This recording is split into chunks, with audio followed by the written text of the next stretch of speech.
진리란 뭡니까? 다시 세 사람들이 입을 열세요. 진리란 하나님이 내 안에 하나님 되시고 하나님 내 안에 하나님 된다는 건 어떻게 되는 거예요? 말씀과 주권으로 우리 안에 실제하시고 통치하시고 묵은당 말고 해딱거리 좀 얘기해봐.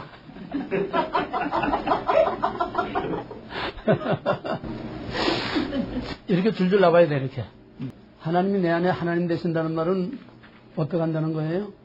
성령과 말씀과 주권으로 우리 안에 실제하시고 네? 예, 오늘까지는 영성합니다. 다음 시간부터 대답 딱딱 하세요. 나는 세 사람한테만 물어볼 거니까 묵은닭들은 다 배운 거니까 이걸 부담스러워하면 안 됩니다. 끝까지 이걸 이기고 남아야죠. 진리가 내 안에서 진리가 되는 거는 바로 하나님이 내 안에서 하나님이 되는다는 얘기예요. 하나님 내 안에 하나님 된다는 건 뭐냐? 하나님의 주권적인 통치가 내 언행심사 내 삶을 주관하고 명령하고 간섭하고 다스리고 또 내가 하나님이 원하는 대로 성령과 말씀이 내게 원하는 대로 내가 그걸 받아들이고 순종하는 것이 내게 진리가 된다는 거예요. 진리가 두 가지는 아닙니다. 그러나 진리가 객관화된 진리, 나하고 동떨어진 진리는 그거는 그 자체로서는 하자가 없는 완벽한 진리지만은 그건 내게는 진리가 아니에요. 무슨 말이냐? 나와는 상관없단 말이에요. 예수님께서 무덤사에 지나갈 때에 귀신 들린 자들이 거기서 나와서 예수님들로 지극히 높으신 하나님의 아들이요. 진리입니다. You are. 당신은 지극히 높으신 하나님 아들입니다. 진리예요. 진리를 말했습니다. 그러나 그 사람들에게는 객관화된 진리지 자기하고는 아무 상관이 없는지 당신과 나와 무슨 상관이 있나이까. 당신은 하나님의 아들을 압니다. 나하고는 상관없어요. 이게 오늘의 교회의 실상이에요. 먼저 이해가 돼요? 예수 하나님 찬양 막 하고 뭐 성경 뭐 맨날 들어도 나하고는 상관이 없는 하나님 나 성령 나 말씀 나 돌아서면 그냥 자기 스타일대로 자기 원하는 대로 자기 형편 따라서 사는 거지. 하나님이 나를 귀찮게 그러고 귀찮아도 내가 하나님이 원하는 대로 내가 하기 싫은 것도 해야 되고 하고 싶은 것도 하지 말아야 되고 내가 하나님의 간섭을 받는 것이 하나님이 내게 진리가 된다는 얘기예요. 그래서 바로 믿는 게 어려운 겁니다. 교회 다니는 건 어렵지 않아요. 그건 종교인입니다. 종교된 분위기를 즐기는 종교인이지 크리스천이 아니에요. 크리스천은 하나님이 내 안에서 내 삶을 컨트롤하고 또 내가 하나님의 컨트롤을 말씀과 성령의 컨트롤을 내가 바꾸서 하기 싫어도 하나님이 원하면 해야 되고 하고 싶어도 하나님이 원하면 하지 말아야 되고 이런 싸움이 있어야 돼 내 안에서. 하나님과의 싸움이 없는 신앙은 뭔 다 죽은 신앙이요. 그건 종교진이요. 절간에 가서 목탁 치는 거나 다를 게 하나도 없어요. 이게 깨져야 되는 거예요. 이게 뒤바뀌어야 돼요. 여기서 변화가 일어나야 돼.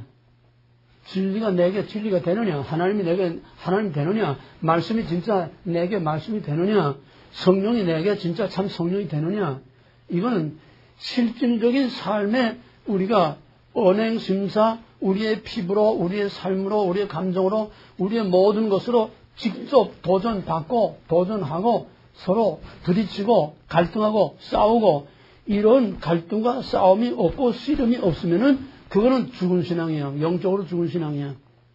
그게 바울이 말한 대로 살았다는 이름이 있으나 실상 죽은 계시록 3장에서 말한 사대교회. 살았다는 이름만 있고 실상은 죽은 것은 진리가 내 안에 없다는 얘기예요. 내 안에 하나님이 없다는 거예요. 내 안에 말씀과 성령이 없다는 거예요. 그냥 귀로만 듣고 그냥 분위기만 즐기고 그냥 지나가는 거예요. 이것이 애식하는 신앙이요. 의식종교요. 그냥 그저 예배라고 하는 의식에만 참석했다 가면은 그냥 예수 믿는 줄 착각하고 있는 하나님은 쓰레기통이 아닙니다. 그런 쓰레기들 다 걷어가는 데가 아니에요. 하나님은 철저한 분리수거입니다. 철저한 분리수거예요. 남은 자들만, 엘리트들만 추려가는 거지. 주여 한다고 다 천국에 가는 게 아니에요. 천국 그렇게 넓을 필요가 없어요. 왜? 엘리트들만 추려서 뽑아가기 때문에 천국은 그렇게 아무나 쉽게 벌써 선든다고 다 가는 데가 아닙니다. 우리는 천국 가기 위해서 하는 건 아닙니다. 우리는 이미 구원받은 줄 믿고 천국에서 어떤 포지션에서 어떤 대접을 받고 어떤 대우를 받을 것이냐.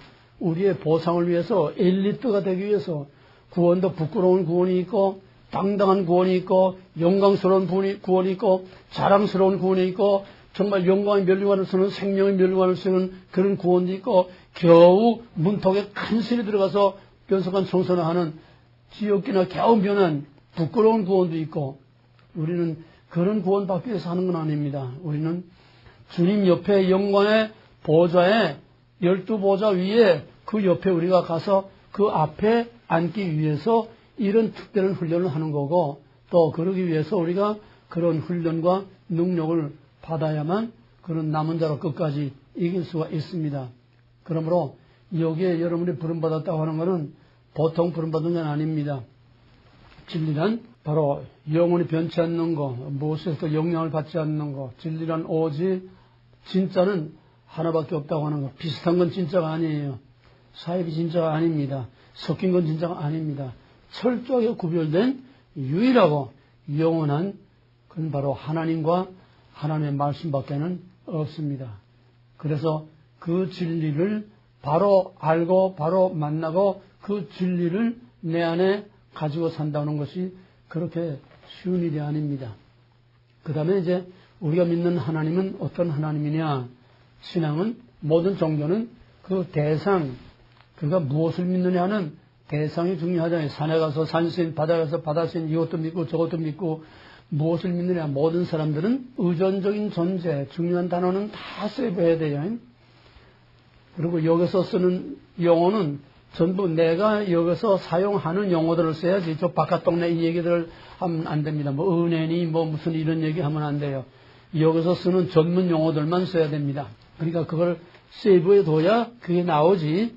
내 안에 세이브해 두지 않으면은 저 바깥 동네 상식적인 그런 얘기들을 나오게 돼요. 종교는 무엇을 믿느냐 하는 것이 중요합니다. 그래서 종교는 각양각색 별의별 종교가 다 있습니다. 우리는 무엇을 믿느냐? 하나님을 믿는다. 뭐 어떤 사람 예수 믿는다. 성부, 성자, 삼위일체 하나님을 말하는 겁니다. 예수 믿는 것도 하나님 믿는 거고 하나님 믿는 것도 예수 믿는 거고 다 그건 삼위일체를 말하는 거기 때문에 우리가 하나님 믿는다고 할 때는 삼위일체를 믿는 것입니다. 우리가 믿는 하나님은 삼위일체 하나님을 믿습니다. 꽃같은 모세오경, 꽃같은 성경에서 나왔지만은 이슬람교와 유대교는 삼위일체 하나님을 믿지 않습니다. 유일하신 하나님, 유일신 종교예요. 유일신 종교. 오늘 그거 다시 하겠지만은 우리가 믿는 하나님도 유일하신 하나님, 유대교나 이슬람도 유일하신 하나님 믿습니다. 꽃같은 유일인데 뭐가 다르냐? 우리가 믿는 유일하신 하나님은 삼위일체로서 유일하신 하나님이에요. 유대교나 이슬람교는 삼위일체, 삼위가 없어요. 그냥 absolutely 철저하게 그냥 하나뿐입니다. only one이야. 그 차이입니다. 오늘 거기에 대한 구체적으로 이제 하겠어요. 그래서 성부, 성자, 성령 삼위일체 하나님을 믿는 것이 우리 개혁교회, 개신교회 신앙이다. 왜 삼위일체가 필요하냐? 그 전에 삼위일체란 동일본질의 세.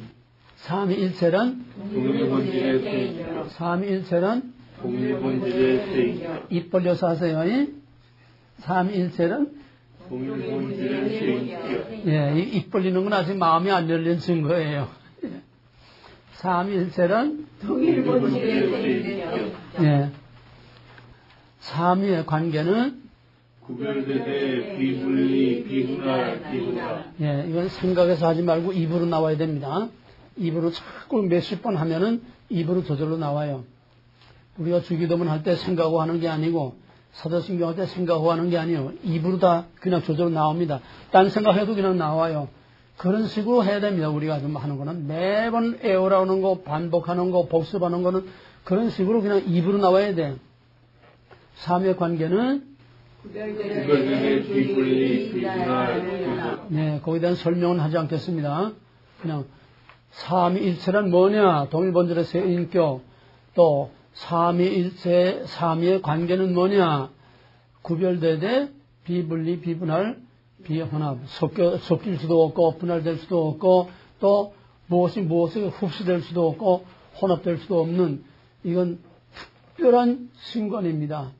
지구상 동서고금의 어떤 종교도 삼위일체 신을 말하는 종교는 우리 기독교밖에 없습니다. 유교, 불교, 이슬람교, 유대교 이런 모든 종교들 다 말하지만은 삼위일체를 말하는 종교는 기독교밖에 없습니다. 이게 왜 이렇게 필요하냐? 오늘 그걸 조금 더 보충하겠습니다. 오늘은 삼위일체란 뭐냐? 성부, 성자, 성령. 성부는 어떤 것이고 성자는 어떤 것이고 성령은 어떤 것이며 왜 삼위일체가 필요하냐? 하나님께서는 맨 처음에 인간에게 많은 사람들에게 하나님이 누구냐를 나타내 보이신 것, 즉 계시한 것은 시내산입니다.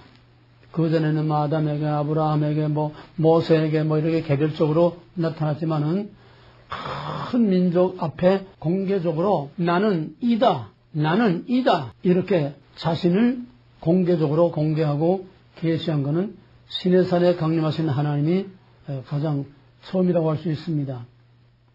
시내산에 강림하시는 하나님은 절기 19장에 큰 나팔소리와 우레소리와 천둥 번개와 온 산이 그냥 불덩어리를 그냥 창을 옹기전에 연기전같이 그냥 큰 연기로 이어싸운 그런 큰 위험과 권능 가운데 시내산에 강림하셨습니다.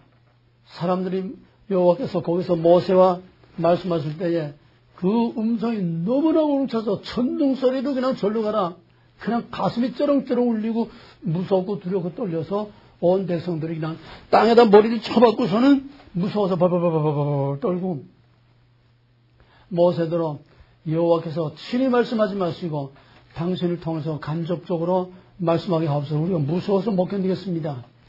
시내산에 강림하시는 하나님은 두렵고 떨리는 하나님이요 어미하시고 거룩하신 하나님이요 접근하면 죽어 짐승이나 사람이나 그 산 밑에까지만 와도 당장 쳐주고 왜 하나님은 워낙 거룩하신 하나님이기 때문에 초월하신 하나님이기 때문에 죄인이나 모든 피조물이 하나님 허락 없이 가까이 하면 하나님 자신의 거룩을 유지하기 위해서 하나님 자신의 구별을 유지하기 위해서 그냥 그대로 쳐 죽이는 그래서 백성들이 밑에 가까이 오지 못하도록 단단히 일러서 백성들은 저 멀리 진중에 있고 제사장들만 산 밑에까지 옷을 빨고 몸을 정결케 하고 산 밑에까지만 오고 그 이상 가까이 오지 마라. 내가 돌격해서 내가 쳐서 많이 죽을까 하노라.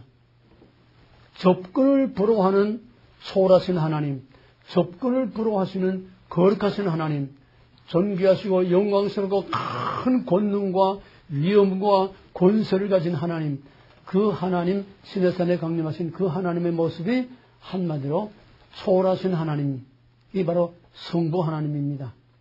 성부 하나님은 초월하신 하나님이십니다. 성부 하나님은 초월하신 하나님이기 때문에 어떤 피조물의 형상과 같은 그런 형상을 갖고 있지 않아요. 초월하신 하나님은 형상이 없습니다. 왜? 하나님 외에는 다 피조물이니까. 피조물은 다 형태가 있어요. 다 형상이 있어요. 이 피조물로부터 완전히 비슷한 것도 없도록 완전히 구별되신 분이 초월하신 하나님, 성부 하나님이십니다. 그러므로 성부 하나님은 인간이 접근할 수 없는 두렵고 떨리는 하나님이에요. 문제는 그런 무서운 하나님하고 그 백성하고 같이 살 수가 없어요. 맨날 짬나면 죽을까봐 무서워서. 그러나 그 하나님께서는 이제 그 백성과 언약을 맺으시고 나는 너의 하나님, 너희는 내 백성. 이제는 남자와 여자가 결혼하듯이 하나님과 애굽에서 나온 그 백성과 이제 서로 언약을 맺어서 나는 너의 하나님, 너희는 내 백성, 나는 너희 남편, 너희는 내 아내. 너희라는 건 이스라엘 공동체를 말하는 겁니다. 공동체와 언약을 맺으세요.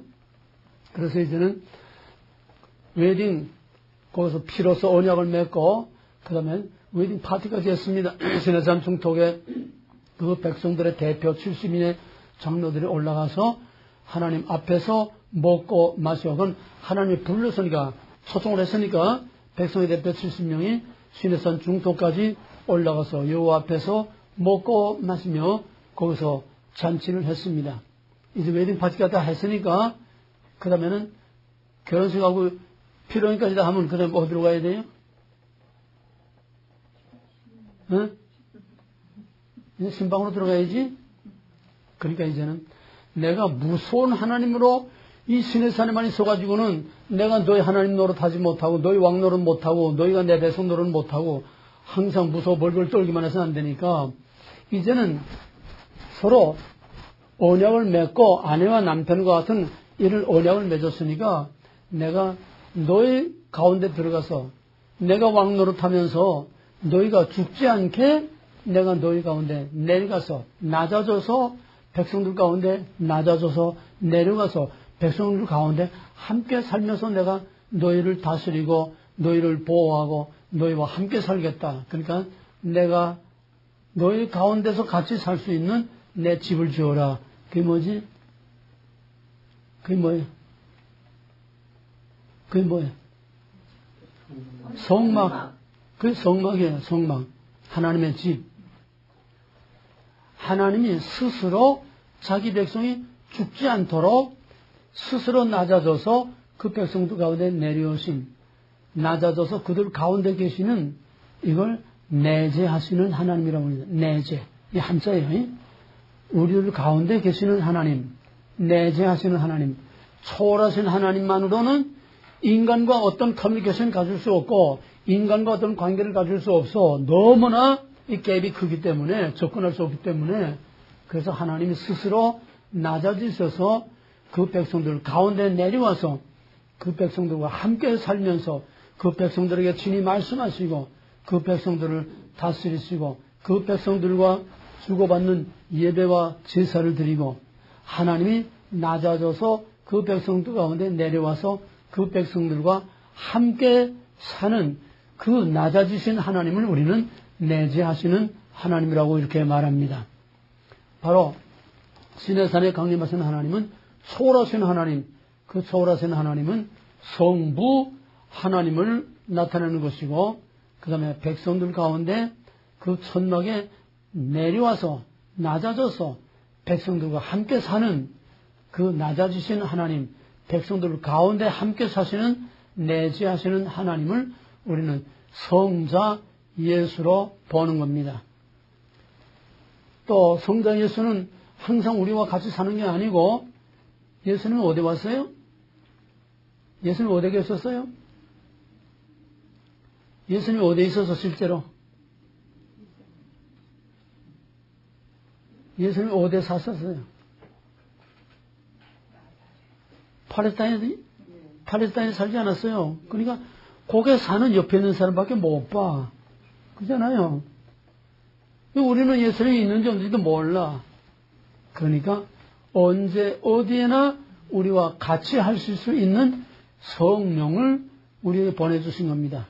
그래서 시내산에서 그 성막으로 내려오신 하나님은 내재하시는 하나님이라고 하는데 이 내재하시는 하나님이 우리 가운데 찾아오실 장차 말씀이 육신이 되어 우리 가운데 찾아오실 성자 예수 그리스도와 또 그 후에 모든 사람들과 함께 있도록 우리 가운데 오시는 성령 하나님을 미리 내다보게 하는 그림자입니다.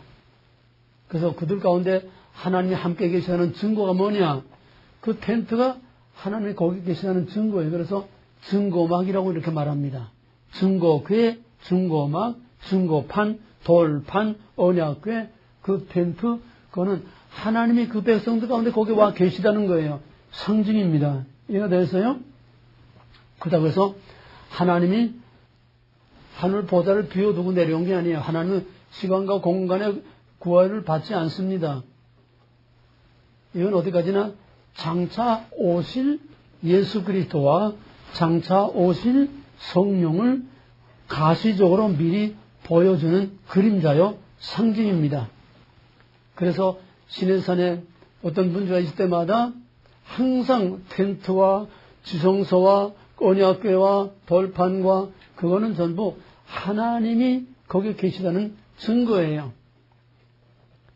그보다 먼저 우리가 아직 배우진 않았지만은 맨 처음 볼 수 없는 하나님을 볼 수 있게 나타내 보여주신 게 뭐냐 하면은 바로 창세기 2장에 있는 동산 가운데 있는 나무.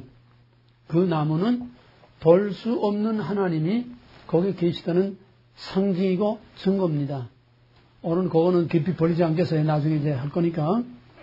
마찬가지로 볼 수 없는 하나님, 가까이 할 수 없는 하나님, 함께 있을 수 없는 하나님이 스스로 낮아져서 그 백성들 가운데 함께 살 수 있도록 내려오신 하나님, 낮아지신 하나님, 소위 내재하시는 하나님, 내재, 초월, 내재, 초월신, 내재신, 그 용어를 잘 기억하세요.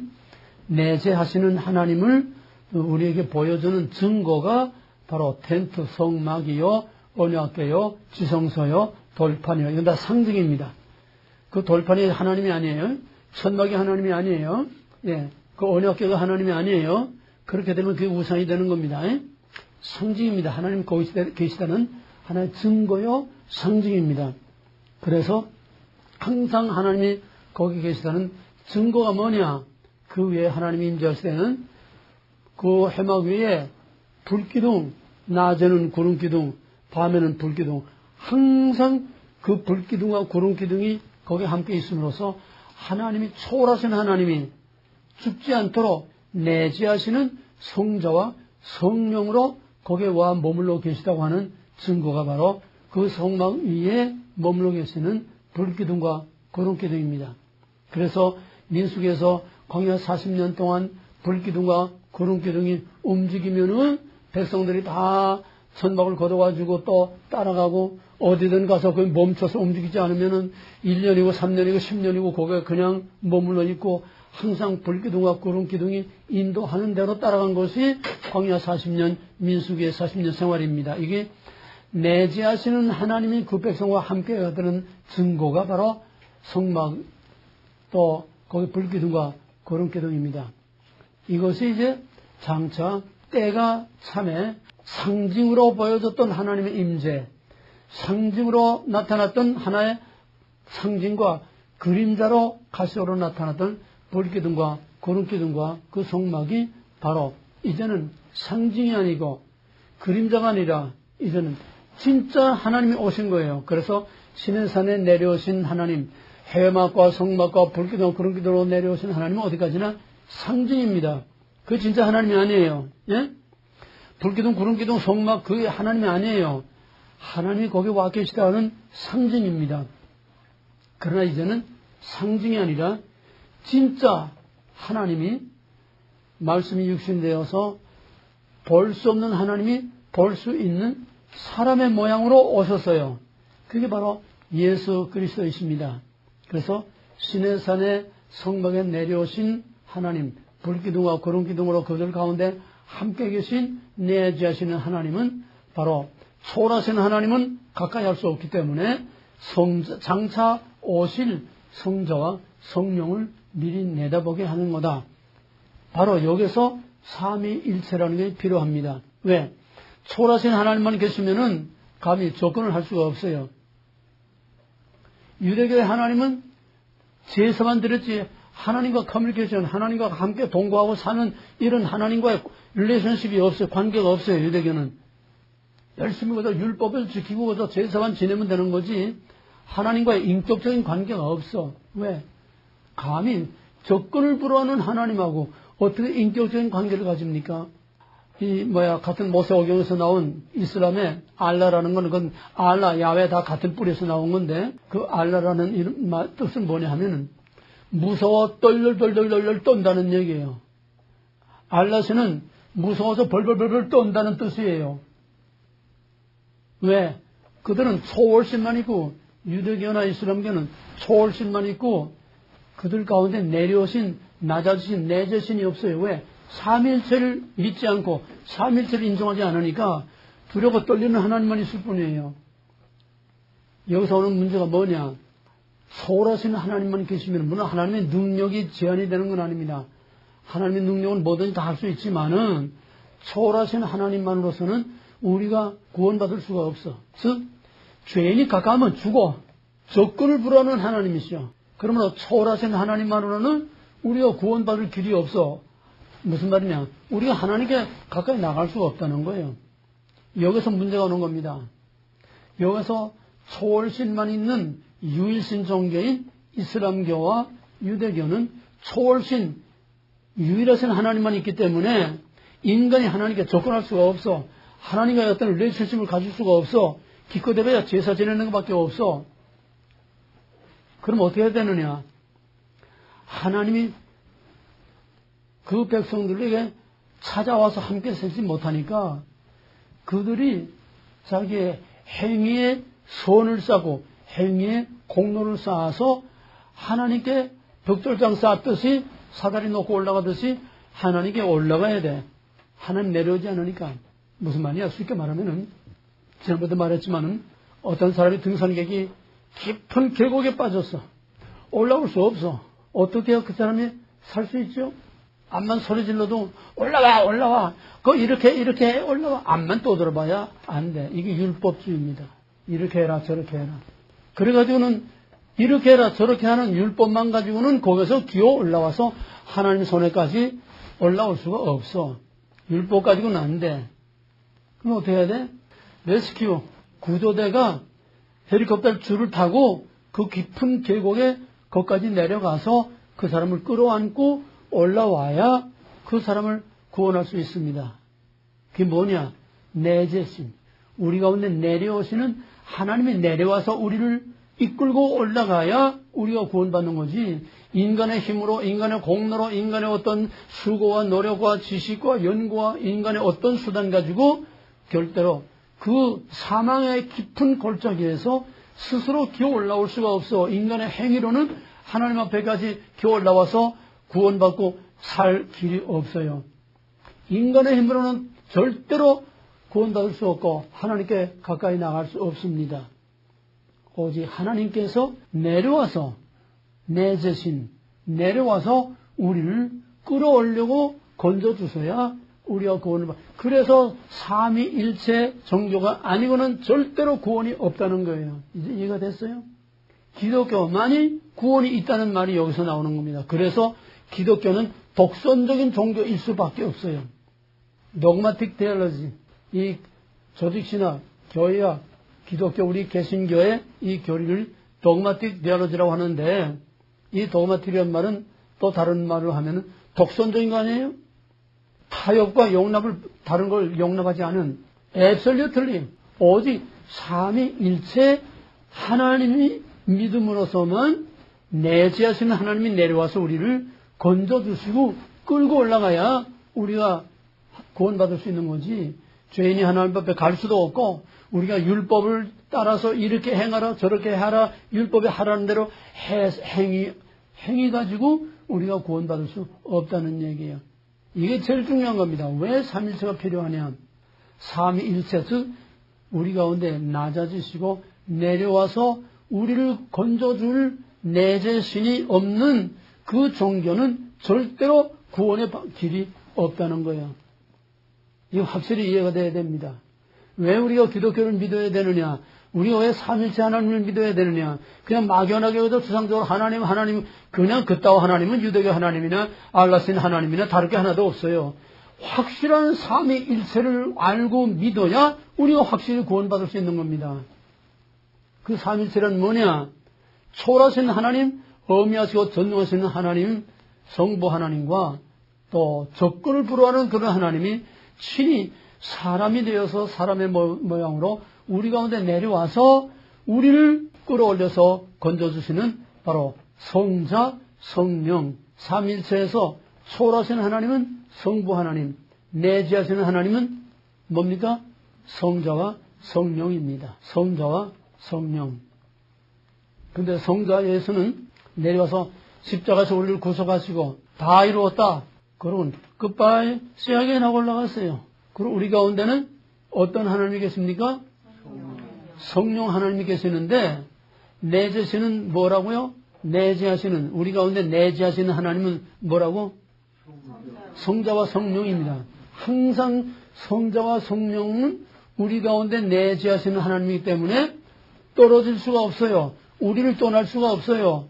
우리 가운데 계시기 위해서 삼위일체로 하나님이 계시하셨기 때문에 초월하신 하나님은 우리 가운데 올 수 없지만은 그 초월하신 하나님이 성자와 성령 안에서 우리와 항상 우리 가운데 함께 계시기 때문에 예수는 육체로는 승천하셨지만은 예수님은 그의 영이신 성령과 또 말씀이 육신 되신 그 말씀으로 우리 가운데 여전히 살아 계십니다. 이해가 되십니까? 말씀이라는 게 성경책 껍데기 여기 글자 이걸 말하는 게 아니고 살아 역사하시는 말씀을 말하는 겁니다. 예, 그 말씀과 성령으로 우리 가운데 함께 계세요. 그러니까 승천하신 성자 예수는 형태로만 육체로만 승천하신 거지 그는 말씀으로 우리 가운데 그냥 남아 계시고 또 성령으로 우리 가운데 남아 계십니다. 그러므로 내재하시는 하나님은 말씀과 성령으로 우리 가운데 항상 우리와 함께 있다. 하나님의 말씀이 우리에게 주어지고 선포되고 우리가 읽고 그 말씀을 듣고 배우고 그 말씀을 통해서 여러 가지 각양각색의 역사와 사건이 일어나고 이건 말씀이 살아 계시고 우리 가운데서 살아서 활동하고 액션을 하고 계시다는 증거입니다. 이해가 되겠습니까? 여기에 대해서 할 말이 많지만은 뭐 성령에 대해서는 이제 앞으로도 하겠지만은 성령에 대해서 우리가 막연하게나마 성령은 우리 가운데서 역사하는 파워요, 액션이라는 걸 알고 있죠. 그럼 이것도 말씀이 어떻게 예수님은 성자 예수님은 올라가셨는데 왜 말씀으로 우리 가운데 그냥 계시는가? 이 말씀이 어째서 하나님인가? 이 책이 하나님이 아니에요. 이 책이 하나님인데 이 책이 우상이 돼. 예? 여기서 여전히 글이 이게 하나님이 아니에요. 이 글이 행동을 할 때에 바로 거기서 하나님이 역사하는 겁니다. 이거 대해서요. 예를 들면은 캐톨릭 성자라고는 어거스틴이 마니교라고는 아주 음란한 종교를 믿으면서 그 기독교 비슷한 흉내를 내는 유사 사이비 종교입니다. 자기 한여하고 동거 생활을 하면서 뭐 요즘이야 뭐 별거 아니겠지만은 그때는 그게 종교적으로 큰 문제가 되는 거죠.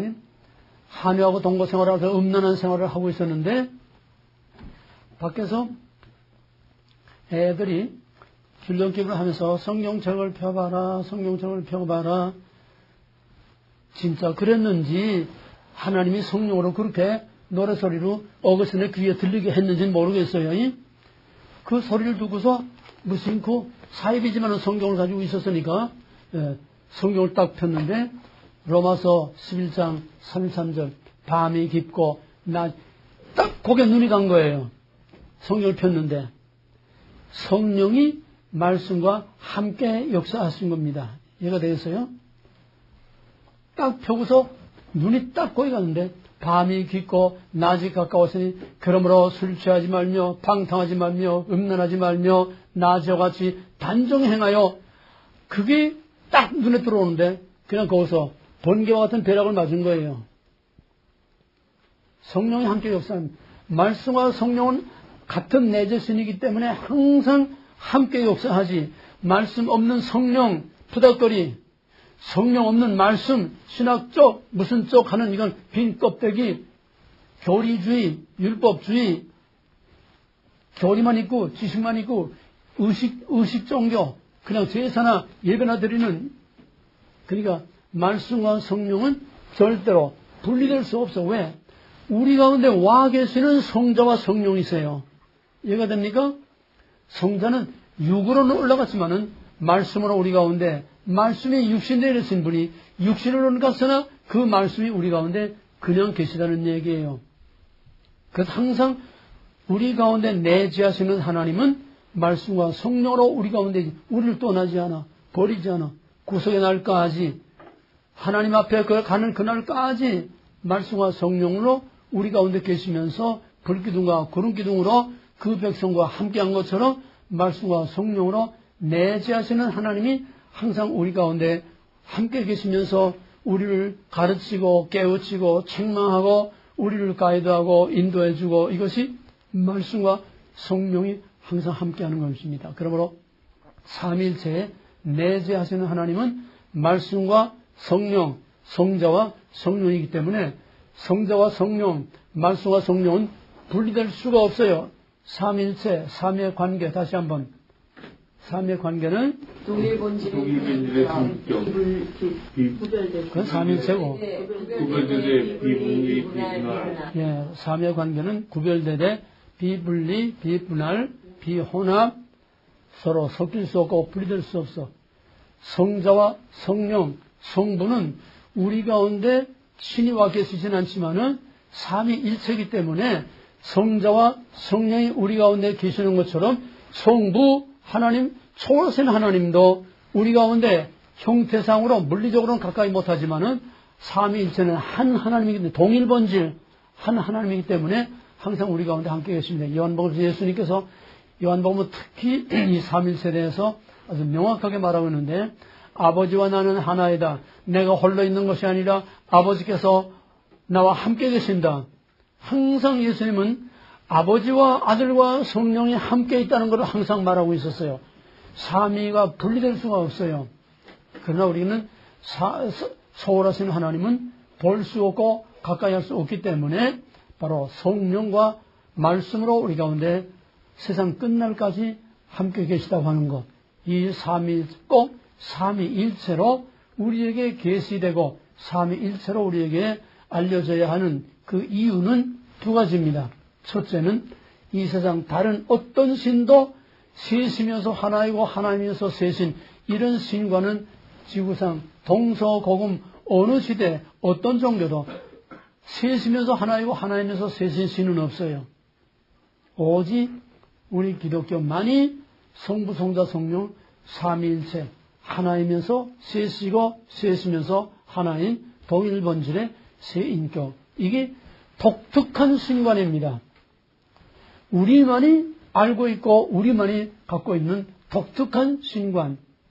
두 번째는 하나님을 다른 종교로부터 다른 신들로부터 구별하기 위해서 삼위일체로 계시하셨다.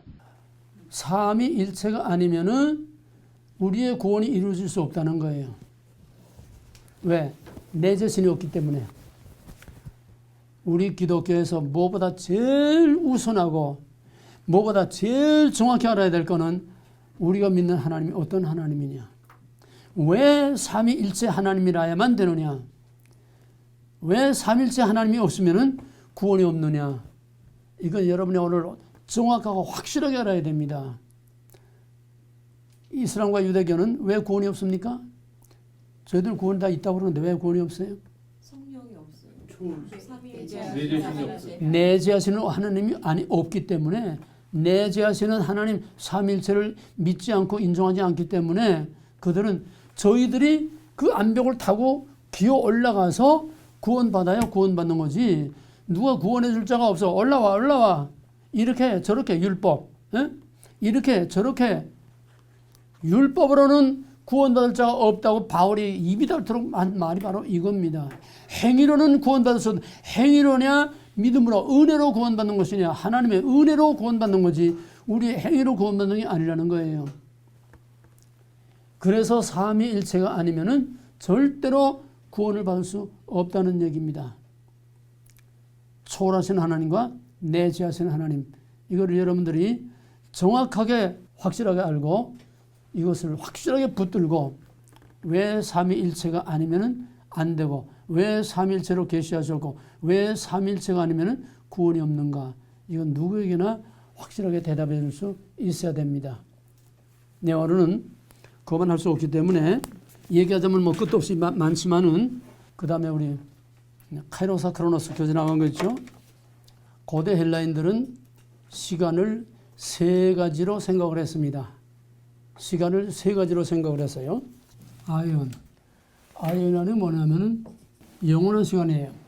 이거는 오늘 내가 말하는 거는 헬라의 시간관을 말하려고 하는 게 아니고 헬라의 시간관을 기독교적으로 재해석하는 겁니다. 이거 중요해요. 우리는 지금 헬라 사상을 공부하고 있는 게 아니에요. 헬라 사상의 시간관이 이런데 이것을 기독교적으로 또 확실히 말하면 구속사적으로 이것을 재해석하는 겁니다. 구별됩니까? 헬라 사상을 말하는 게 아니에요. 헬라 사상을 기독교적으로 재해석하는 거예요. 영원한 시간, 소위 플라톤처럼 말하면 이데아의 세계를 말하는 게요.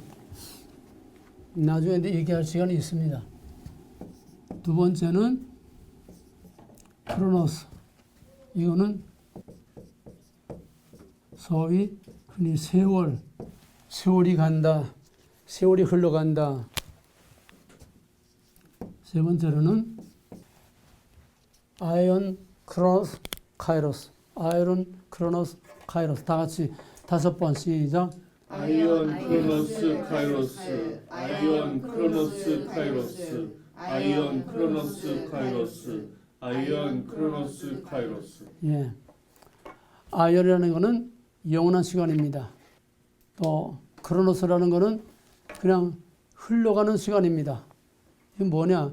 우리가 시계 보고 몇 월 며칠 1년 2년 이거 다 크로노스예요. 다시 말하면 태양과 지구의 공전 자전을 통해서 우리가 시간을 계산하는 이게 크로노스입니다. 이거를 확대하게 되면은 세상에 시간이 흘러가는 거예요. 세월이 흘러가는 거예요. 이거는 개인의 의견과 상관없이 알든 모르든 사람은 생로병사 나면은 늙어가고 죽어가고 전부 다 흘러가는 거예요. 그러니까 온 세상은 다 크로노스라고 하는 시간 속에 흘러갑니다. 역사도 크로노스라고 하는 시간 속에 흘러갑니다. 한 개인의 인생도 크로노스라고 하는 시간 속에 그냥 흘러갑니다. 이 흘러가는 시간, 흘러가는 세월, 이런 모든 역사, 이런 흘러가는 시간을 크로노스라고 합니다. 이건 굉장히 스케일이 큰 거지요. 말하자면 양자강이나 아마존 같은 거는 뭐 강이 하나가 아니에요. 수백 갈래가 이렇게 갈라져 있는데 이 큰 강이 흘러가는 그 안에는 그 강이 흘러간다고는 세월 속에는 인간 개인의 희노애락, 한 나라의 흥망성쇠, 전 세계 역사가 그 속에 다 있기 때문에 그 크로노스라고 하는 그 안에는 별의별 게 없는 것 없이 다 그 속에 같이 흘러갑니다. 그게 크로노스예요. 흘러가는 세월, 자의와 타의와 상관없이 그냥 그건 흘러가는 거예요. 누가 태양을 멈추고 누가 지구의 자전과 공전을 멈출 수가 있습니까? 원하든 원치 않든 알든 모르든 지구는 돌아가는 거예요. 세월은 흘러가는 거예요. 시간은 흘러가는 거예요. 이게 크로노스입니다. 따라서 그 크로노스라고 하는 대야같이 흐르는 큰 역사와 이 세상 흐름 속에는 별의별 게 다 있어요. 개인의 생사화복과 나라의 흥망성쇠와 오만 것이 다 들어있습니다. 이게 크로노스입니다. 근데 카이로스란 뭐냐? 카이로스란 영어적으로 먼저 결정적인 기회 포착. 결정적인 기회 포착. 그렇게만 얘기를 하세요. 결정적인 기회 포착. 에베소 5장 15절을 보게 되면 세월을 아끼라. 때가 악하니라. 에베소 5장 16절. 하나님 뜻이 무엇인가 분별하도록 하라. 그리고 때를 아끼라. 세월을 아끼라. 때가 악하니라. 세월을 아끼라. 때가 악하니라. 세월을 아끼라는 말은 기회를 포착하라는 말이에요. 세월을 아끼라. 그건 기회를 포착하라는 거예요. 흘러가는 그 시간과 세월에서 내 찬스를 놓치지 말고 기회를 포착하라는 거예요. 그게 카이로스입니다. 그러면은 저 오레곤의 콜롬비아 강에 그 때가 되면은 준치가 올라오는 때가 있다 그래. 준치가 올라오는 때면 여기서들 그냥 다 원종을 갑니다. 거기 준치 잡으러. 그건 준치가 한참 올라올 때는요. 그냥 강이 새까마더래. 새까만데 한참 준치가 올라온 데는 강이 새까마대. 그걸 거기 가서 구경만 하면 뭐해? 콜롬비아 강은 크로노스입니다. 콜롬비아 강은 크로노스야. 누가 봐주든 안 봐주든 알든 모르든 그 안에는 뭐 준치만 있는 게 아니라 별의별 물고기, 별의별 뭐가 다 있고 그냥 다 그냥 흘러가는 거예요. 그냥 흘러가는 거예요. 세월아 내월아 그냥 흘러가는 거예요. 그러나 그런 준치들이 올라올 때 거기 가서 낚시를 던지면은 크로노스라고 하는 흘러가는 세월에서 낚시를 던지면은 거기서 무슨 사건이 일어납니다. 준치를 낚아 올리든지 또 구물을 이렇게 낚아 올리든지. 저 알래스카에 가보니까 알래스카의 그 바다에서 강으로 들어오는 바다와 강의 그 경계예요. 바다와 강이 만나는데 거기서 이제 세이먼들을 잡는데 거기 가보니까 그물이 이 공간만 해요. 그물이. 계단한 나무 채다가. 세이먼들이 막 그냥 때려 올라와. 그러면 가서 그 그물로 이렇게 대고 있으면 세이먼들이 그 안에 들어가면 휘 건지면 그냥 뭐 5마리, 10마리, 뭐 몇십 마리씩 그냥 나와요. 그거 놔두면 나와 무슨 상관이 있나니까. 세이먼이 때려 올라가든 준치가 때려 올라가든 그 강물이 흐르든 바다로 들어가든 나온 아무 상관없어. 그러나 흘러가는 강물에 그물을 집어던지든지 낚시를 집어던지든지 적극적으로 내가 개입을 해서 거기서 사건을 만들어내는 기회를 포착하는 이게 카이로스라고 하는 겁니다. 이제 아이온, 크로노스, 카이로스 개념을 이해했습니까? 모든 사람들은 크로노스라고 하는 세월과 크로노스라고 하는 이 세상의 흐름 속에 그냥 다 흘러가는 거예요. 흘러 어디로 가? 바다로 가요. 그 바다는 무슨 바다? 죽음의 바다예요. 그냥 다 들어가는 겁니다. 그러나 그 흘러가는 그 강에 인위적으로 능동적이고 적극적으로 개입을 해서 강에다가 뚝을 맞고 거기다가 터빈을 돌리면 엄청난 전기라고 하는 에너지가 나와서 세상을 밝게 하고 수많은 공장과 기계를 움직이고 엄청난 사건을 만들어냅니다. 흘러가는 강, 이 동양 사람들은 특히 동양화 또 이 동양의 그런 풍경은 뭐냐 하면은 우리나라에서는 어디에 산이나 강가에 경치 좋은 데는 꼭 산 경치 좋은 데는 절간이 있고 강가에 경치 좋은 데는 영락없이 뭐가 있어? 정좌가 있어. 정좌. 강남에 보면 압구정동이라는 게 압구정동. 압구정동이라는 그 신숙주에 정조가 있던 자리야. 그 이름이야. 압구정. 그러니까 경치 좋은 강가에는 반드시 정자가 있어. 정자에서 뭐해? 거기서 가야금 거무가 뜯으면서 술잔을 기울이면서 태산이 높다 뭐 시를 읊고 자연을 즐기는 거예요. 한가하지요. 뭐 품위가 있고 참 분위기가 있죠. 하지만은 서양 사람들은 그 흐르는 강을 그냥 물끄러미 쳐다보고 감상만 하고 야 경치 좋다 하는 게 아니라 능동적으로 적극적으로 개입을 해서 그 강에 뚝을 맞고 거기서 에너지를 만들어내서 세상을 움직이는 엄청난 일을 만들어낸다는 거예요. 이게 동양 사람과 서양 사람이 차이가 뭐며 왜 그 근원이 어디서 오는 거냐. 서양 사람들은 기독교 문명입니다. 기독교 문화예요. 앞으로 배우겠지만은 창세기 1장 28절에서 생육하고 번성하고 땅에 충만하라. 그 다음에 이 모든 것들을 정복하고 다스리라. 창세기의 자연과는 자연을 그냥 숭배하고 갖다 빌고 이런 숭배의 대상도 아니고 그냥 그저 엔조이하고 구경이나 하고 분위기나 즐기는 이게 아니라 적극적으로 자연을 관리하고 다스리라는 거예요. 이게 기독교 정신입니다. 여기서 서양 문명이 나온 거예요. 여기서 서구 문명이 나오고 과학 문명이 나오는 겁니다. 그냥 흘러가는 강물을 그냥 물고기에 보는 게 아니라 그 강을 정복하고 다스린다는 거예요. 적극적으로 개입해서 뚝을 막아서 거기서 엄청난 에너지를 만들어낸다는 겁니다. 이러는 동안에 저 사람들은 전 세계를 지배하는 엄청난 문명과 과학을 발전시키는데 한 동양에서는 그냥 술 타령만 하다가 그냥 지금 이 지경이 되고 있는 거예요. 이것이 크로노스와 카이로스의 차이입니다. 자, 그러면은 시간이 없으니까 이것을 기독교적으로 또는 구속사적으로 재해석하면 먼저 카이로스는 첫째 세속적 카이로스가 있습니다. 세속적 카이로스는 선한 카이로스하고 악한 카이로스가 있습니다. 세속적 카이로스라는 것은 세속사를 말하는 겁니다. 세상의 역사의 흐름. 세상의 역사라고 하는 대야같이 흐르는 이 크로노스라고 하는 시간의 강. 이 세속적 카이로스에서는 선한 카이로스와 악한 카이로스. 선한 카이로스와 악한 카이로스도 세계적인 것과 개인적인 것 마찬가지로 개인적인 카이로스 또는 세계적인 그런 카이로스. 그럼 예를 들면은 세계적인 선한 카이로스는 뭐냐? 그 한 사람이 흘러가는 세월과 역사 속에서 어떤 결정적인 이벤트를 만들어냄으로써 결정적인 찬스, 결정적인 모멘트, 결정적인 어떤 기회를 만들어냄으로써 많은 사람들에게 선한 결과, 유익을 준 그런 거를 역사적인 선한 카이로스라고 이렇게 말할 수가 있습니다. 예를 들면 에디슨이 전기를 발명했나? 에디슨이 우리는 항상 여기는 조금 덜하지만 한국엔 장마철 되게 되면 뭐 번개, 천둥소리 얼마나 요란스러워요.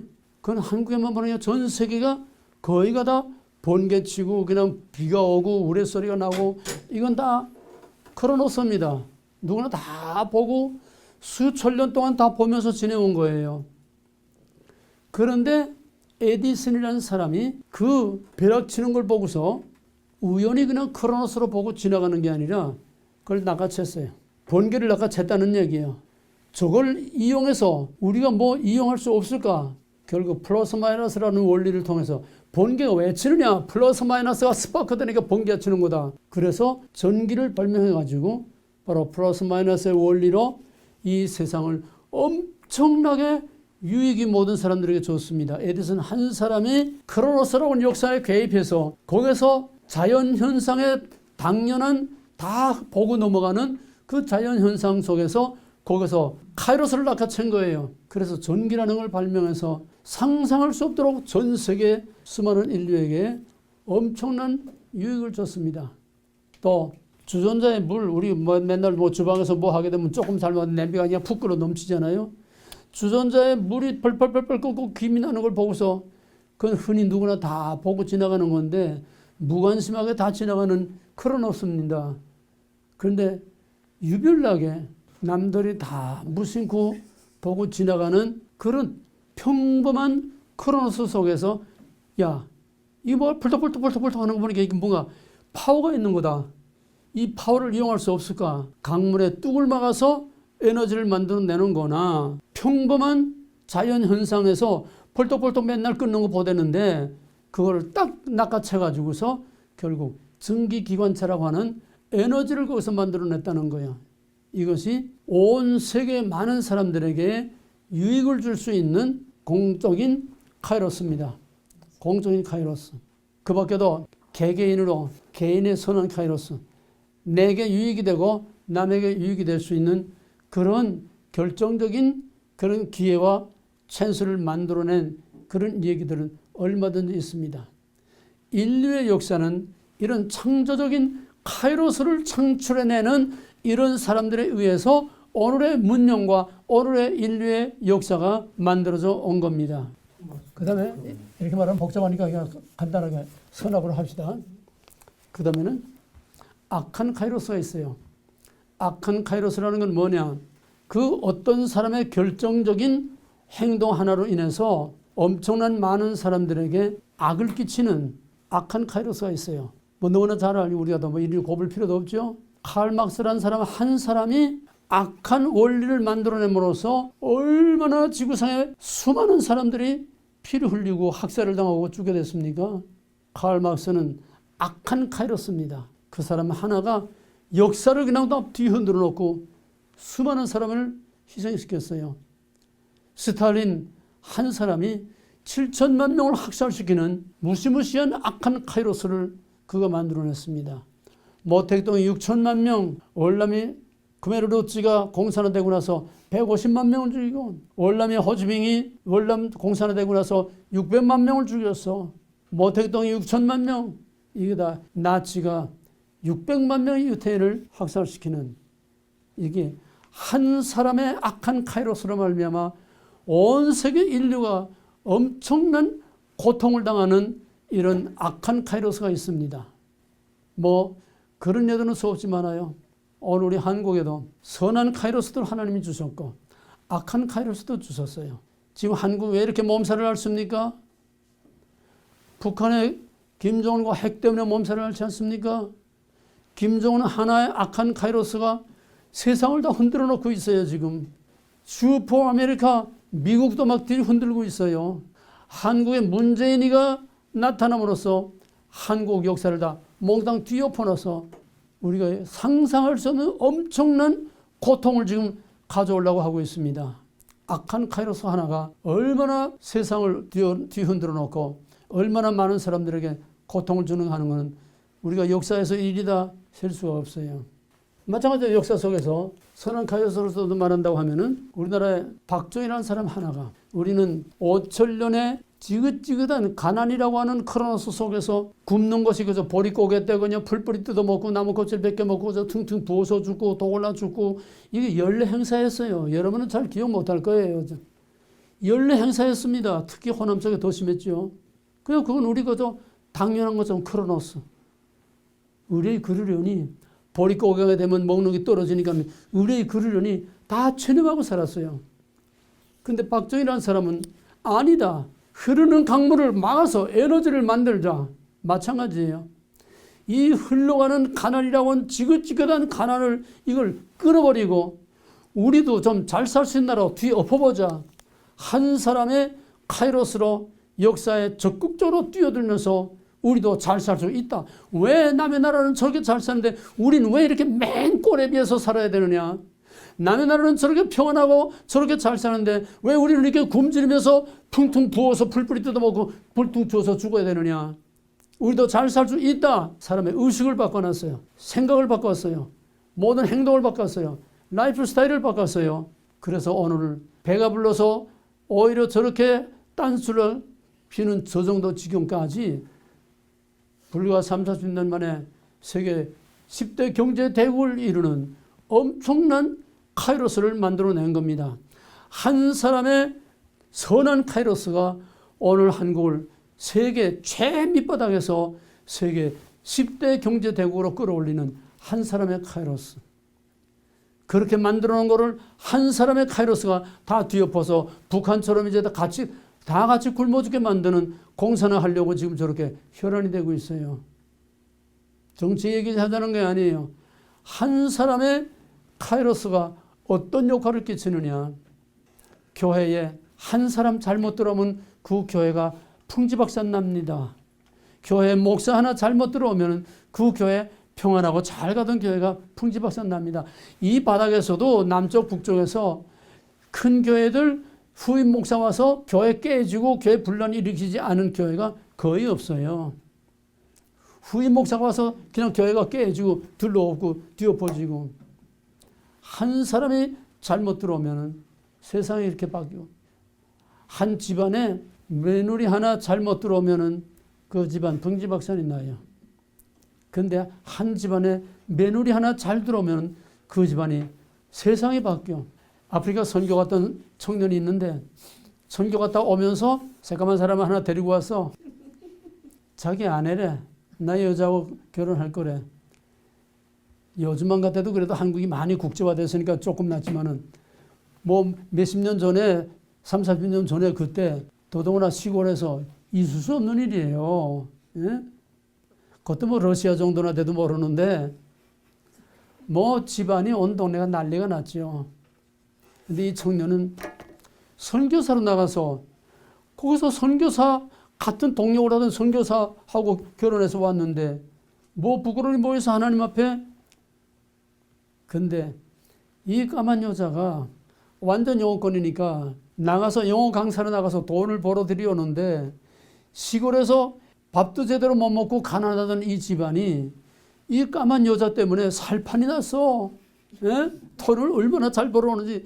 그다음부터는 그 시어머니가 처음에 그렇게 멸시하고 그냥 나가서도 그냥 얼굴 들고 못대고 그러더니 나가서 동네방네 우리 며느리가 얼마나 예쁜지 모르겠다고 그냥 우리 며느리 돈 잘 벌어오고 얼마나 효도 잘하고 얼마나 집안 살림을 다 뒷바라지 하는지 며느리 하나 들어와서 우리 집은 살판이 났다고 동네방네 다니면서 며느리 자랑하고 댕겨요. 가정이나 교회나 어떤 한 사람이 어떤 카이로스를 가지고 들어오느냐에 따라서 이렇게 세상이 달라집니다. 시간이 없으니까 하나님의 카이로스, 다른 말로 말하면 구속사적인 카이로스라는 거예요. 구속사적인 카이로스, 구속사적 관점에서 본 카이로스라는 겁니다. 그럼 영적으로 성경적으로 보게 되면은 이 세상에 흘러가는 크로노스라고 하는 것이 언제 생기냐? 세월이라고 하는 거, 시간이라고 하는 거, 역사라고 하는 거 언제 생겼느냐? 태초에 빛이 있으라. 빛이 있었고 빛을 낮이라 어둠을 밤이라 저녁이 되며 아침 되니 첫째 날이니라. 둘째 날이니라. 셋째 날이니라. 여기서부터 시간이라고 하는 크로노스가 시작됐습니다. 하나님은 아에온, 영원한 시간 속에 계시는 하나님이세요. 영원 전도 끝이 없고 영원 후도 끝이 없고 하나님은 영원이라고 하는 그 시간 속에 삽니다.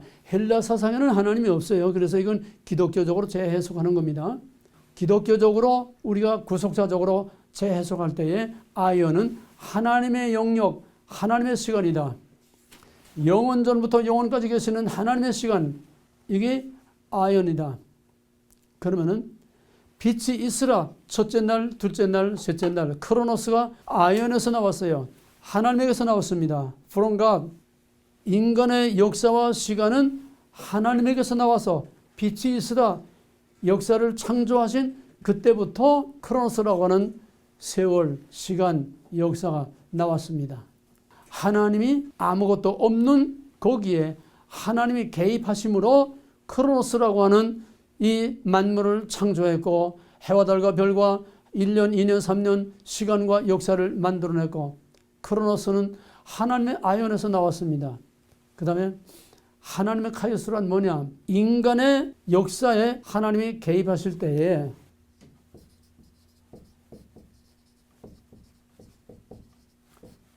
이걸 카이로스라고 하는 겁니다. 이걸 구속사적 카이로스라고 하는 거예요. 하나님이 인간의 역사에 개입했을 때에 거기서는 엄청난 사건이 일어나게 됩니다. 하나님이 인간의 역사에 개입할 때에 무슨 사건이 일어나느냐? 심판과 구원 사건이 일어납니다. 천지창조 빼놓고 하나님의 인간의 역사 개입 가장 큰 사건이 뭘까요? 노아의 홍수 사건이에요. 하나님이 그 시대에 노아 시대에 인간의 역사에 적극적으로 개입해서 카이로스로 개입할 때에 거기에서 노아의 홍수 사건이라는 엄청난 심판의 사건이 일어났습니다. 하나님의 카이로스예요. 인간의 역사에 하나님이 개입했을 때에 하나님의 카이로스가 일어나는데 그 하나님의 카이로스는 심판 사건과 구원 사건, 그 홍수 사건 속에서 죽은 자에게는 심판이지만은 거기서 살아남은 노아의 가족에게는 구원의 사건이에요. 다 죽을 가운데서 구원의 사건이 납니다. 또 창세기 18장에서 소돔과 고모라가 망할 때에 19장에서 소돔과 고모라 망할 때에 거기에 세 천사가 아브라함을 찾아오죠. 하나님이 그 역사에 개입할 때에 하늘의 유황불이 내려와서 소돔과 고모라를 그냥 삽시간에 다 없애버렸습니다. 하나님의 카이로스입니다.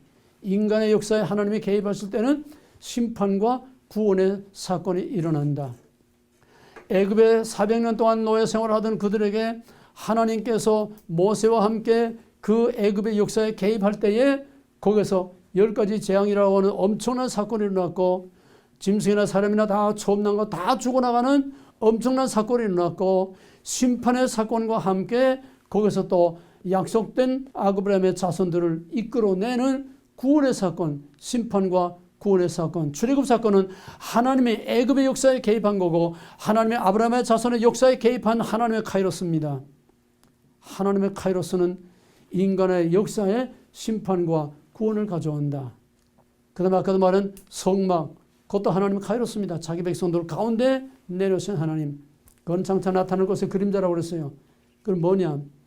하나님이 역사에 개입하신 사건 중에 가장 큰 사건은 볼 수 없는 하나님이 볼 수 있는 사람이 되어서 우리 가운데 친히 내려오셨다고 하는 예수 그리스도의 성육신, 예수 그리스도의 성육신, 인카네이션.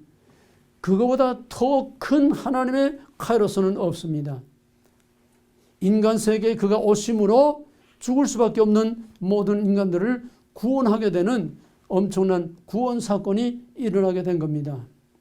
하나님의 역사 개입으로 일어나는 사건은 성경의 역사가 다 하나님의 카이로스로, 구속사란 하나님의 카이로스로 점철되어 있는 거예요. 진주 목걸이를 그 줄로 다 끼어 있는 것처럼 구속사라고 하는 것은 그 진주 목걸이 하나하나의 진주와 같이 구속사라고 하는 것은, 하나님의 카이로스라고 하는 것은 하나님의 백성의 역사 안에서 심판과 구원 사건으로 계속 점철려 내려온 것이 구약의 역사요, 성경의 역사요, 그거를 구속사라고 하는 것입니다. 구속사란 하나님의 카이로스의 연속이다. 그러면은 마지막 남은 하나님의 큰 카이로스는 뭘까? 마지막 남은 하나님의 역사 개입이 뭘까? 예수님 다시 오시는 거죠. 그거 이상은 없어. 그때는 천지가 다 그냥 뒤엎어지는 거예요. 하늘과 땅이 다 없어지는 거예요. 이제 마지막 역사상 최대의 하나님의 역사 개입, 하나님의 카이로스가 우리 앞에 남아 있습니다. 그때 과연 그 하나님의 역사 개입이 나에게 어떤 결과를 가져올 것이냐, 우리는 거기에 대해서 대비를 해야 되는 거예요. 그러면 하나님의 카이로스에서 역사에 개입하는 대신에 개인에게 하나님의 카이로스가 우리 인생, 내가 나서 죽을 때까지의 내 인생은 내 개인의 크로노스, 내 개인의 크로노스입니다. 내가 그냥 아무 의식도 없이 그저 사서 먹고 자고 싸고 먹고 자고 싸고 하다가 그냥 늙어서 죽는 거예요. 이게 나의 크로노스야. 개인적인 크로노스야. 이런 평범한 자연인의 생활 속에 하나님이 개별적으로 개인에게 개입하실 때에 하나님의 카이로스가 개인의 삶에 적극적으로 개입할 때는 여기서 심판과 구원의 사건이 일어납니다. 심판이란 뭐냐? 회개의 사건. 그래서 그를 구원하는 사건이 일어나는 거예요. 삭개오는 아주 흡혈귀와 같이 자기 민족의 피를 빨아먹는 흡혈귀와 같은 존재예요. 세금을, 예를 들어서 내가 워싱턴주의 세리다 그러면은 이거는 로마 정부에서 허가받은 강도입니다. 허가받은 도둑놈이에요. 그러면 내가 워싱턴주 킹카운티에서 만약 내게 너는 킹카운티에서 100만 달러를 세금을 걷어들여라. 그러면은 내가 킹카운티에서 100만 달러 세금을 걷든지 1000만 달러 세금을 걷든지 그건 내 자유예요. 주 정부에다가 내가 할당된 것만 바치면 나머지 얼마를 걷어먹든지 이거는 합법적으로 보장된 날강도입니다. 그러니까 유대인들이 피를 빨아먹는 흡혈귀와 같은 존재예요. 이런 세리인 삭개오가 예수님이 지나간다는 소리를 듣고 예수가 누군지 말로만 듣다가 한번 어떻게 생겼나 예수나 보자. 그리고 키가 작아서 이제 뽕나무에 올라갔다가 예수님하고 스파가 일어난 거예요. 예수님이 삭개오 개인의 일상적인 매일 꽃 같은 그 생활 속에 삭개오 개인의 크로노스에 예수님이 적극적으로 개입했어요. 삭개오야 이름을 딱 부를 때에 그때 스파크가 일어난 거예요. 사건이 일어나는 겁니다. 삭개오야 내려오라. 내가 오늘 너희 집에 가야 되겠다. 가서 삭개오가 예수의 자기의 평범한 일상생활에 예수님이 개입하니까 거기서 스파크가 일어나고 사건이 일어나서 내가 남의 거 뜯어먹던 거 내가 4배나 내가 갚겠습니다. 오늘 구원이 이 집에 이르렀으니 너도 아브라함의 자손이 된다. 엄청난 구원의 사건이 일어났습니다. 가장 대표적인 게 누굽니까? 바울이죠. 예수를 핍박하고 교회를 잔해하기 크리스찬들을 잡아 죽이기 위해서 살기가 등등해서 다메섹을 향해서 가다가 거기서 평범한 바울의 그 생활 속에서 바울의 크로노스에 예수님이 적극적인 카이로스 개입했어요. 사울아! 카이로스 개입입니다. 그때 당신이 누굽니까? 내가 핍박하는 예수라. 평범한 바울의 일상생활, 바울의 크로노스의 삶 속에 예수님의 카이로스의 도전을 받을 때에 거기서 그가 깨지고 뒤집혀서 예수를 위해서 순교하는 하나님의 위대한 종이 됐습니다. 이 카이로스는 세속적 카이로스나 여기서는 세속적 카이로스는 하나님의 카이로스가 아니기 때문에 내가 능동적으로 주체적으로 내가 역사라 세월의 그 크로노스 속에 내가 뛰어들어가서 어떤 사건을 만들어내는 결정적인 순간, 결정적인 사건이에요. 무슨 소리인지 알겠어요?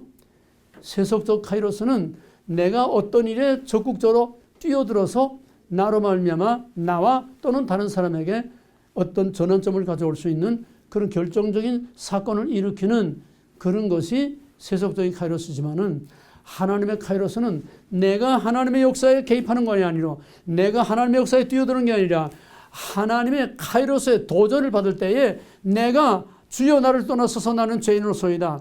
하나님의 카이로스의 도전을 받을 때에 내가 거기서 아멘하고 하나님의 카이로스의 도전을 받아들이는 거예요.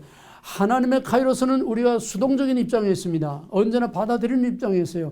우리가 하나님의 그 크로노스에 하나님의 역사 속에 우리가 적극적으로 뛰어 들어갈 수는 없어요.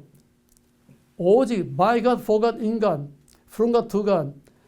하나님께서 내게 내 삶을 변화시키기 위해서 바울에게 예수님이 샤우라 하고 그의 삶 속에 개입하고 뛰어드는 것처럼 도전한 것처럼 하나님의 카이로스의 도전을 받을 때에 우리는 아멘하고 그 앞에 엎드려서 할렐루야하고 감사함으로 받아들이고 회개할 때에 여기서 우리에게 엄청난 구속 사건, 구원의 사건이 일어나게 됩니다. 여러분들은 지금 여러분이 적극적으로 여기에 뛰어드는 게 아니라 하나님의 카이로스라고 하는 하나님의 콜링을 받고 하나님의 콜링이라고 하는 하나님의 카이로스의 도전을 받고 거기에 아멘 응답함으로 여기에 나온 것입니다. 아멘. 그게 아닌 거는 여기 못 배워되나요? 신문광고를 보고 왔던 누구의 권면을 받고 나왔던 하나님의 콜링의 카이로스의 도전을 받고 거기에 응답하는 응답으로서 나오지 않고 인간의 생각으로 자기 주체적으로 여기에 뛰어들어가지고는 절대로 끝까지 가지 못합니다. 그게 우리가 보아온 결과예요. 여기는 누구 마음대로 오는 데가 아닙니다. 콜링이라고 하는 카이로스의 적극적인 도전을 받아들일 때에 그것이 나에게 엄청난 사건이 되는 거예요. 예수님께서 마태복음 보면 맨 처음에 해계로 천국에 가까우느니라 그러고선 갈릴리 바닷가에 가서 Follow me, 날 따르라. 그들이 모든 걸 다 버려두고 예수를 따라서 그래서 그들이 12보좌 12기둥에 앉는 엄청난 영광을 받게 되는 그들의 인생이 그냥 평범한 카이로스, 평범한 어부 생활에서 하나님의 12보좌에 앉는 영광을 누리게 된 이 결정적인 것은 바로 그들에게 예수님이 Follow me, 예수님의 콜링의 도전, 예수님의 카이로스의 개입을 받을 때에 No 하지 않고 Yes 하고 거기에 응답했기 때문에 그들의 인생이 변화되고 바뀌는 역사가 일어난 겁니다. 또 길 가다가 어떤 사람들이 나를 따르라 Follow me 하는데 예 가긴 가겠습니다만은 우리 집사 좀 그래서 좀 밭을 좀 돌보고 오겠습니다. 부모 인사 좀 하고 오겠습니다. 뭐 장사 좀 지내고 오겠습니다. 뒤를 돌아보는 자는 내게 합당치 아니하니라. 예수님의 콜링이라고 하는 카이로스의 도전을 받고도 노행 그들은 인생의 쓰레기, 이름조차 알지 못하는 쓰레기로 그냥 다 죽음의 바다로 다 흘러 들어가고 말았지만은 아멘하고 응답하고 받아들인 하나님의 카이로스를 받아들이고 예수의 카이로스를 받아들인 그들에게는 엄청난 하나님의 구원과 영광을 받게 되는 것입니다. 여러분은 이 자리에 하나님의 콜링과 하나님의 여러분의 인생에 개입하는 하나님의 카이로스를 여러분이 받아들임으로 여기 온 줄 믿으시기 바랍니다. 그렇다면 끝까지 갈 수밖에 없습니다. 왜? 이건 내 자의로 된 것이 아니라 하나님의 타의로 된 것이기 때문에. 왜? 하나님이 특별히 사랑하시기 때문에 적극적으로 여러분의 인생과 삶에 개입을 했어요. 그래서 이거는 보통 자리가 아닙니다. 하나님의 카이로스는 여기 나오는 걸로 끝나는 게 아니라 한 시간 한 시간이 하나님의 카이로스의 도전을 계속 받고 있는 겁니다. 한 시간 안에도 수많은 진리의 카이로스의 도전을 받고 있습니다. 이거를 여러분들이 탁탁 그냥 고기 낚아채듯이 순간순간 나올 때마다 번쩍번쩍 하는 하나님의 진리의 말씀이 번쩍번쩍 빛이 나올 때마다 여기서 이거다, 바로 이거다. 탁탁 낚아채서 그거를 자기 미간에 새겨 손목에서 세배해 두면은 그것이 자기의 보배와 같은 엄청난 카이로스 되는 것입니다. 결론적으로 그 인간의 가치, 그 인생의 가치, 그 평생 인생의 가치가 뭐냐? 돈 많이 벌고 출세하고 영광받고 명예 얻고 자식들 잘 되고 뭐 큰 집 쓰고 그게 아니에요. 그건 다 쓰러질 쓰레기다. 영원한 불못이 들어가는 거고 그 인간의 가치는 세속적으로 볼 때는 그 인간의 가치는 돈 많이 벌고 출세한 것이 아니라 그 인간의 가치는 그가 얼마나 남에게 유익과 평안과 기쁨을 끼칠 수 있는 선한 카이로스의 역할을 했느냐, 또 자기 자신을 위해서 얼마나 값진 가치 있는 그것들을 카이로스를 낚아채서 얼마나 많은 카이로스를 축적하면서 살았느냐, 그것이 그 인생의 가치요, 그 인간의 가치요, 그의 인생의 성공과 실패가 얼마나 많은 카이로스를 자기가 캐치했느냐. 이 시간 중에도, 한 시간 안에도, 이 말씀 안에도 정말 말씀에 번쩍번쩍 빛나는 보화 같은 진주 같은 카이로스들이 여기 와르르 그냥 막 쏟아져 나오는 거예요. 근데 이거를 요거다 저거다 탁탁탁탁 낚고 채서 제 것으로 딱 세이브하지 않으면은 이거 아무리 값진 카이로스가 진주알 같은 보석도 여기다 막 그냥 잘잘 쏟아져 나와도 그냥 크로노스가 시간이라고 하는 크로노스가 다 흘러 지나가고 맙니다. 꽃같이 공부해도 어떤 사람은 한 시간에 카이로스를 몇 개 그냥 대오를 낚아채는가 하면 어떤 사람은 빈 바구니 가지고 그냥 돌아가는 사람도 있어요. 듣기만 하고 가는. 그 사람의 가치는 세상적으로나 인간적으로나 영적으로나 내게 도전에 들어오는, 내게 밀려 들어오는 수많은 카이로스의 도전을 내가 얼마나 내가 낚아채고 받아들이고 그 찬스를 내가 놓쳐버리지 않고 내 것으로 만드느냐. 이것이 그 인생의 성패, 그 인간의 가치, 그 신앙의 퀄리티와 가치가 얼마나 많은 카이로스를 우리가 낚아채느냐. 영적으로는 하나님의 카이로스, 진리의 카이로스를 얼마나 하나님이 내게 주시는 찬스를 내가 그냥 흘려버리지 않냐고 하나도 놓치지 않고 우리가 다 탁탁 그냥 낚아채서 내 것으로 만드느냐. 세상에 소경이 많았습니다. 예수님 당시에 소경이 한둘이 아니었어요. 옛날에는 소경 문둥병이 더 많았어요. 병자들이 엄청 많았어요. 가난하고. 그러나 바디메르와 하는 소경은 나면서도 소경되는데 예수님 여리고 지나갈 때에 다윗의 자손이여 불쌍히 여기서 나를 불쌍히 여기서 SOS 적극적으로 예수님이 지나가는 그 크로노스의 흐름 속에서 그는 그거를 놓치지 아니하고 거기서 카이로스를 만들어내려고 적극적으로 뛰어들어서 예수님의 발걸음을 멈추고, 물론 엄밀히 말하면 바디메의 소경이 예수님의 발걸음 멈춘 게 아니라 예수님께서 벌써 미리 다 그렇게 계획하시고 그의 믿음을 보시기 위해서 모른 척하고 지나간 거죠. 그러나 그 바디메의 소경은 자기 앞을 지나가는 예수님의 그 행렬의 크로노스를 그냥 흘려버리지 않으려고 그것을 낚아챈 거예요. 이제는 예루살렘에 올라가면 내가 다시 만날 기회가 없는데 이제는 나를 정말 여기서 결판을 내야 되겠다. 예수의 카이로스를 거기서 결정적으로 낚아채서 그의 인생이 바뀌는, 평생 앉아서 구걸에 먹던 인생이 남을 도와주는 적극적인 삶을 살게 되는, 여러분들은 얼마나 이제 지금까지는 크로노스 속에 묻혀서 그냥 거죠. 강물에 떠내려가듯이 세월아 내월아 다 떠내면서 그냥 몇십 년 인생 다 보냈지만은 이제 인생 한 절반 거진 보내지 않았어요. 그만큼 살았으면. 이제 남은 인생이 얼마 될지 모르지만은 이제 남은 인생은 값진 카이로스들로 꽉꽉꽉꽉 여러분의 창고에 카이로스의 보화로 꽉꽉 채우는 지혜로운 자들이 다 되어지기를 주님을 간절히 부탁하고 축원합니다. 카이로스는 세상의 카이로스, 하나님의 카이로스, 세고 셌어요. 이 시간뿐만 아니라 카이로스, 우리에게 기회라고 하는 찬스가 얼마나 많은가 하면은, 물론 큰 기회는 일생일대에 한 번, 두 번밖에 안 옵니다. 그러나 자작으로 한 그런 기회는 수도 없이 많아요. 우리의 카이로스가 눈만 뜨면 그냥 쫙 깔려 있어요. 우리는 이 카이로스라고 하는 하나님의 엄청난 찬스가 가을에 낙엽을 밟고 다니는 것처럼 우리 앞에는 하나님께서 엄청난 카이로스를 그냥 쏟아붓고 있어. 쏟아붓고. 근데 이게 진주를 돼지에게 던진 것처럼 다 짓밟고 뭉개면서 사는 거야. 왜? 모르니까, 미련하니까. 바로 이것을 낚아채는 자가 지혜로운 자인 줄 믿으시기 바랍니다. 한 푼의 카이로스도 놓치지 말고 이 시간 안에서도 수많은 카이로스가 보석처럼 와르르 쏟아져 내려오는데 그걸 하나도 놓치지 않고 탁탁 낚아채서 내 것으로 만들어서 이것이 쌓이고 쌓여서 정말 하나님 보좌 앞에서 12면류관을 쓴 그 보좌 앞에 같이 앉을 수 있는 최고의 엘리트들, 인생 최고의 승리하는 자들이 다 되기를 주님으로 간절히 축원합니다. 오늘 교제 나누고 가만히 있어. 앞에 준비하는 시간이 좀 많이 가서 조금 오버되는데 오늘만 용서하세요. 한마디만 내가 더 할게. 한마디만. 요 결론 내려가야지. 한마디.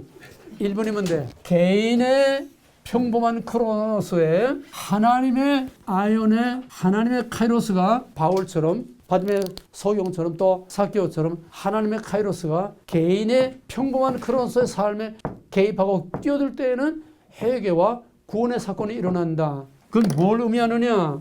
인간의 평범한 크로노스의 평범한 세월 속에 묻혀서 쓰레기처럼 살던 인생이 하나님의 카이로스가 개입됨으로 하나님의 카이로스를 받아들여서 여기서 스파크가 일어나게 되면은 바로 하나님의 영원한 아이온에 참여하게 되는 거예요. 여기 결론입니다. 뭔 소리인지 알겠어요? 영생이라고 하는 하나님의 영원한 아이온의 세계에 들어간다는 거예요. 몸은 아직 땅에 있어도 우리는 벌써 영적으로 하나님의 시민으로 하나님의 자녀로 하나님의 백성으로 우리는 영적으로 영원한 하나님의 아이온에 들어가는 거예요. 이것이 결정적인 구속사적인 크로노스, 카이로스.